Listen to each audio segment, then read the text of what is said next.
નમસ્કાર, હું છું Siddharth Patel. Crime report FIR માં સ્વાગત છે આપનું.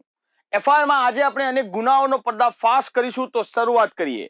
પહેલા સામાન્ય માણસ હતો, ભણી ગણીને મોટો વ્યક્તિ બન્યો, ભગવાન સમાન દરજ્જો મેળવ્યો. પણ એ એક માણસ ના બની શક્યો, કેમ કે તેને રૂપિયા કમાવાની ભૂખ જાગી, અને એવી ભૂખ જાગી કે તેને કૌભાંડને આપી દીધો અંજામ. તમને એમ થતું હશે કે આ કેવું કૌભાંડ? તો સાંભળો, એક ડોક્ટર જે ભગવાન સમાન દરજ્જો ગણાય છે, તે જ રૂપિયાની લાલચમાં આવી ગયો અને આચરી દીધું કૌભાંડ. આવો જોઈએ ભગવાન સમાન ડોક્ટર કેમ બન્યો લાલચુ અને કેવી રીતે આચર્યું કૌભાંડ.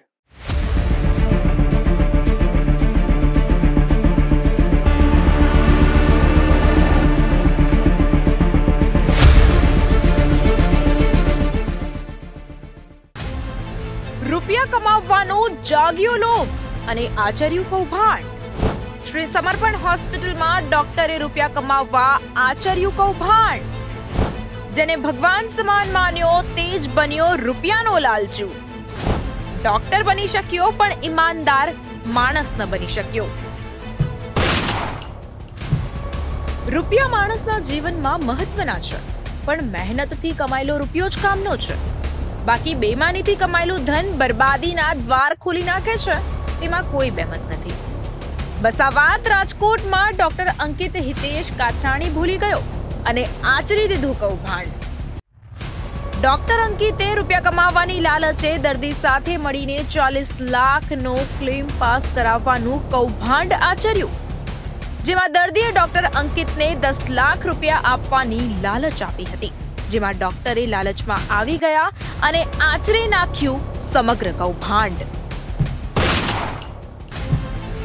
દર્દી મયુર છુંચારે દેવું થઈ જતા ડોક્ટર અંકિત સાથે મળી બનાવ્યો પ્લાન. બોગસ કાગળો રજૂ કરી રૂપિયા 40 લાખનો ક્લેમ પાસ કરાવવાનો રચ્યો કારસો. 5000 રૂપિયા ખર્ચી બનાવ્યા મેડિકલના ખોટા રિપોર્ટ્સ. ક્લેમ પાસ થયા બાદ 10 લાખ રૂપિયા ડોક્ટર અંકિતને આપવાનું થયું નક્કી. દર્દી મયુર છુંચારને દેવું થઈ જતા આ કૌભાંડ આચરવાનું તેના મનમાં આવ્યું હતું, પણ ડોક્ટરે કેમ લાલચમાં આવી ગયો તે સમજાતું નથી. ડોક્ટરે અને દર્દીએ સાથે મળીને બનાવેલો પ્લાન બરાબર ચાલતો હતો. ડોક્યુમેન્ટ્સ પણ તૈયાર થઈ ગયા હતા.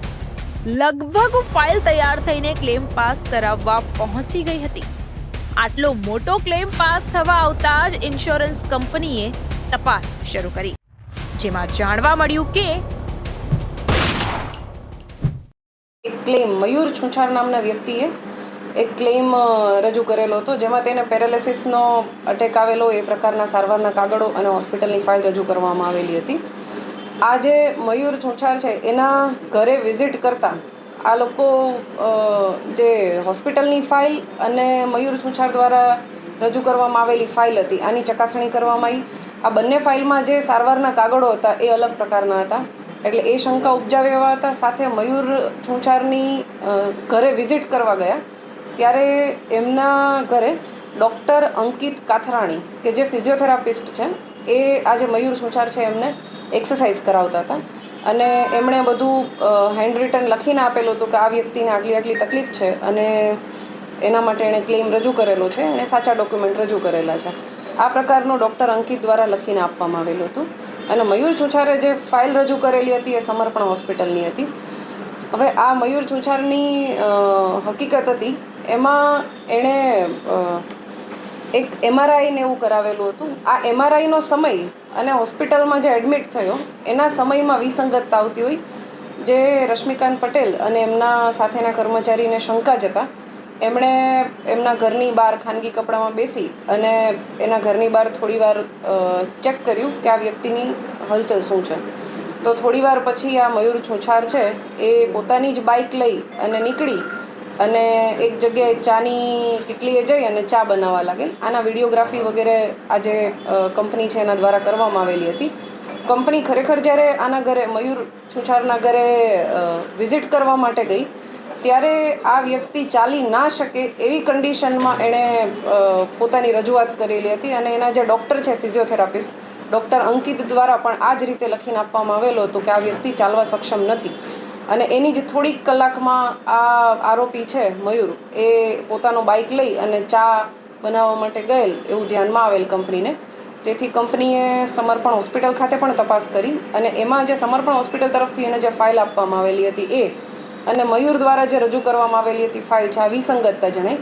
એટલે કંપનીએ તમામ તપાસ કરી અને તપાસના અંતે આ ગાંધીગ્રામ પોલીસ સ્ટેશનમાં છેતરપિંડી, ખોટા દસ્તાવેજો બનાવવા અને આ જ ખોટા દસ્તાવેજોનો સાચા તરીકે ઉપયોગ કરવો અને આ પ્રકારે ગુનાહિત કાવતરું રચી અને ખોટો ઇન્સ્યોરન્સ ક્લેમ મેળવવા માટે 40 લાખનો આ પ્રકારની જે કાર્યવાહી કરેલી હતી મયુર અને અંકિતે મળીને અને એમના વિરુદ્ધ ગુનો દાખલ કરવામાં આવેલો છે. સાથે સાથે સમર્પણ હોસ્પિટલના જે પણ જવાબદાર કર્મચારી કે કોઈ પણ વ્યક્તિ છે એમના વિરુદ્ધમાં પણ ગુનો દાખલ કરવામાં આવેલો છે.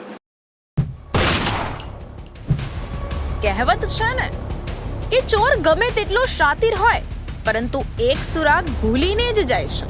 બસ આ કેસમાં પણ આવું જ થયું.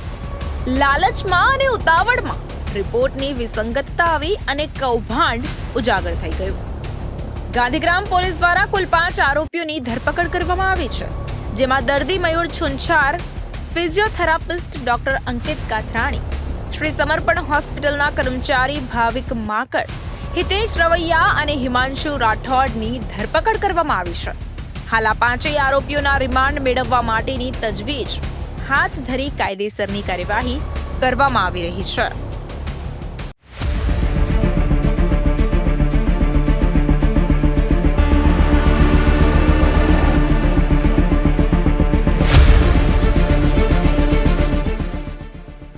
ટૂંકો અને ખોટો માર્ગ પસંદ કરશો તો જેલ ભગા થઈ જશો. માટે મહેનતથી જેટલું મળે તેટલામાં જ ખુશ રહેવાનું. પણ આ વાત આ ડોક્ટર ભૂલી ગયો અને આખરે ભરાઈ ગયો. 10 લાખની લાલચે 10 વર્ષની સજા પડે તેવા ગુનાને આપી દીધો અંજામ. પોલીસ હાલ તો આ કેસમાં હોસ્પિટલના ડોક્ટરની કોઈ ભૂમિકા કે જવાબદારી છે કે કેમ તે અંગે પોલીસ દ્વારા આગળ તપાસ હાથ ધરાઈ રહી છે.